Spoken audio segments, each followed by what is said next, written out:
साथियों नमस्कार, जय हिंद। साथियों, ज्ञान एवं पाठ्यक्रम के अंतर्गत अध्याय 3 में आज बात करेंगे महाकाव्य काल एवं शिक्षा पर। इपिक पीरियड, महाकाव्य काल को इपिक पीरियड एंड एजुकेशन, इस बात पर आज हम चर्चा करेंगे। साथियों, महाकाव्यों में अच्छे आचरण के विकास पर बहुत बल दिया गया है। इस दिशा में रामायण और महाभारत तथा अन्य पुराणों की भूमिका बहुत महत्वपूर्ण है। वास्तव में यह महाकाव्य जो हमें वर्षों से शिक्षा देते आ रहे हैं, वर्षों से पीढ़ी दर पीढ़ी लोग इसे पढ़ रहे हैं और समाज में इसका उपयोग कर रहे हैं, तो वास्तव में यह महाकाव्य मानव व्यवहार के उच्च प्रतिमानों को स्पष्ट करते हैं, जिनका अध्ययन करना, समझना और व्यवहार के उच्च प्रतिमानों को स्पष्ट करते हैं।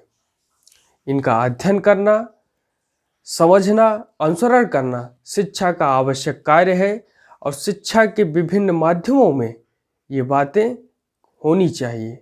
हमारे विश्वविद्यालयों में, हमारे विद्यालयों में इन बातों को पढ़ाया जाना चाहिए, इन बातों को बच्चों को बताना चाहिए।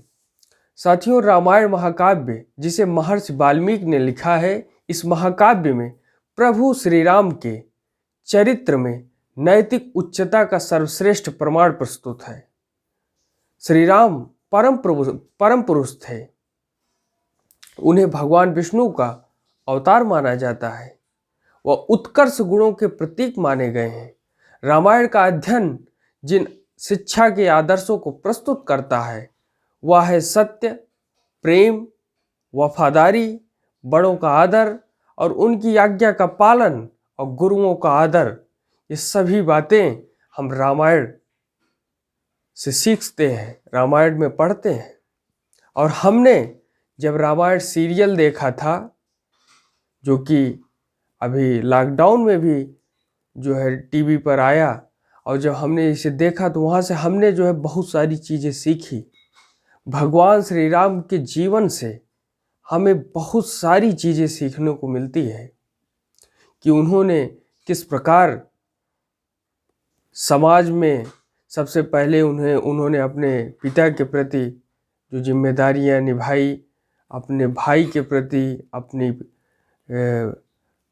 अपने जो है लोगों के प्रति, अपनी पत्नी के प्रति, यानी हर प्रकार से उन्होंने हमारे सामने, हम सभी समाजों के सामने किस प्रकार एक आदर्श जीवन हो सकता है, एक अच्छा जीवन हो सकता है, इसका एक चित्रण प्रस्तुत किया, जिसे उतारने योग्य है, जिसका अनुसरण करने योग्य है, जिसको समाज में बताया जाना चाहिए, समाज में जिसका प्रचार प्रसार किया जाना चाहिए। साथियों, और स्त्रियों के लिए माँ सीता जी का व्यक्तित्व अनुसरणीय समझा जाता है। उनके गुण थे सच्चाई, आज्ञा पालन, सेवा भाव, सतीत्व, पतिव्रत, शुचिता एवं पवित्रता।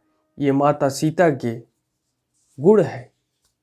साथियों, जो आचरण की महानता हमें रामायण में दिखती है वह अनुसरण करने योग्य है। दोनों महाकाव्यों में, रामायण में भी और महाभारत में भी, दो अवतारों की जीवनी का वर्णन है। रामायण में हमें प्रभु श्री राम का,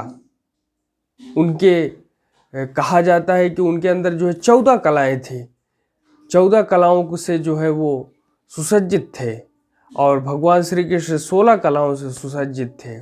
तो रामायण में भगवान श्री राम की और महाभारत में भगवान श्री कृष्ण की बातें हमें पता चलती हैं।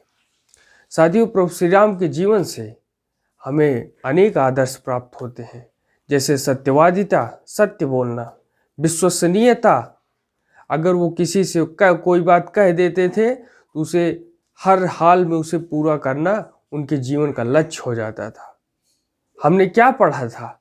हमने पढ़ा था और पढ़ा है कि रघुकुल रीति सदा चली आई, प्राण जाहि पर वचन न जाई। यानी वचन की दृढ़ता इतनी मजबूत थी कि वो प्राणों के मूल्य से भी बड़ी होती थी। ये अगर हमें किसी ने सिखाया है तो भगवान श्री रामचंद्र जी ने सिखाया है। साथियों, मानव सेवा, वो जनता के लिए जो है वो अपने, जब वो राजा थे तो प्रजा के लिए, प्रजा के दुख को जानने के लिए वो वेशभूषा बदल करके जनता के बीच जाते थे, उनके सुख दुख को जो है जानने के लिए जाते थे, और राम राज्य में कोई दुखी न रहे इसके लिए प्रयास करते थे। साथियों, मानव सेवा उनके जीवन का लक्ष्य था। उन्होंने भगवान होते हुए भी जब उन्होंने मानव शरीर धारण किया था तो उन्होंने मानव सेवा पर ज़्यादा बल दिया।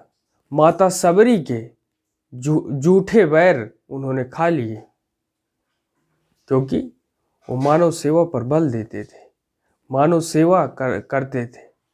साथियों, आज्ञा पालन, अपने माता पिता की आज्ञा का पालन करने के लिए वो जो है वन चले गए, उन्होंने कोई प्रश्न नहीं किया। तो कर्तव्य परायणता, वो कर्तव्य के प्रति भी परायण थे। आत्म बलिदान, दानवीरता, साहस, शौर्य और पापियों का नाश, अधर्मियों का नाश, अन्यायियों का नाश, ये और जनतंत्रीय दृष्टिकोण।